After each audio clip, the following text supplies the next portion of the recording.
the way we've been defending, but offensively we got to do a better job at getting open, running our offense, and getting to our sets. I know that Doc Rivers really wanted to get Kevin Garnett more touches, but how did those two early fouls affect really the entire offensive game plan?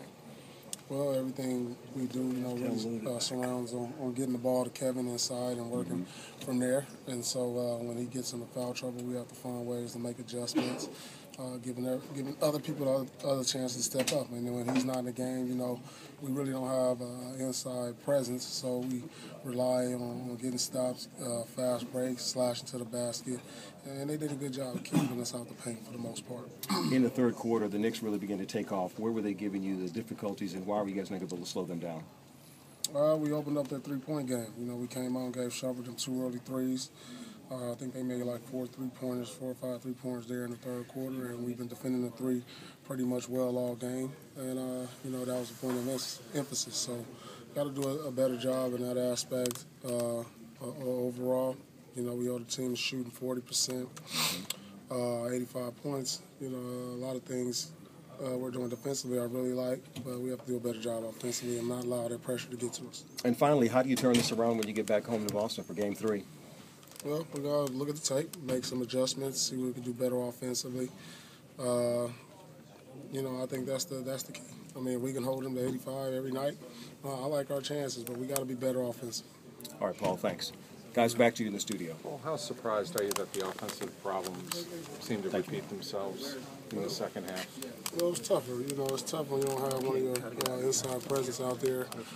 Kevin, due to the foul trouble, trying to establish them. But they're doing a good job at getting up on us, trapping us in the post, making us swing the ball, making us take outside jumpers. And then when our jumpers aren't falling, we struggle. Paul, were there a lot of similarities between what happened in the second half of Game 1 and what happened in the second half tonight? Did you see some similarities? Well, yeah, like I said, the offense, has its struggles when we don't have, when we don't get the ball inside, when we don't score in the paint, when we don't get easy opportunities and rely on the jump shots. That's what you see, struggle to score. So we got to do a better job at getting to the bucket, trying to find a way to get to the free throw line, get some easy opportunities for us. Were you disappointed in how you guys reacted with the lead? Definitely in the third quarter. We had a 6-point lead. We had a chance to really come out here and make a statement in the third quarter, and we didn't do that. It was the complete opposite. Well, what did you see that makes you think you can win the series? Well, I like the way you defend. The Knicks they score 100 points a game. We're holding them to under 90 for 2 games. And, so I'm happy with the way we're defending. Melo is having his big games. We understand that. He's a great player. He's going to get us looks. But overall, I think defensively we're playing at the level we want to play at. So, I think if we get able to turn the offense around a little bit, I like our chances. Doc, how about your reaction to the pressure? What are you asking me? Yeah. They scored against the Knicks. It seemed like they stepped up.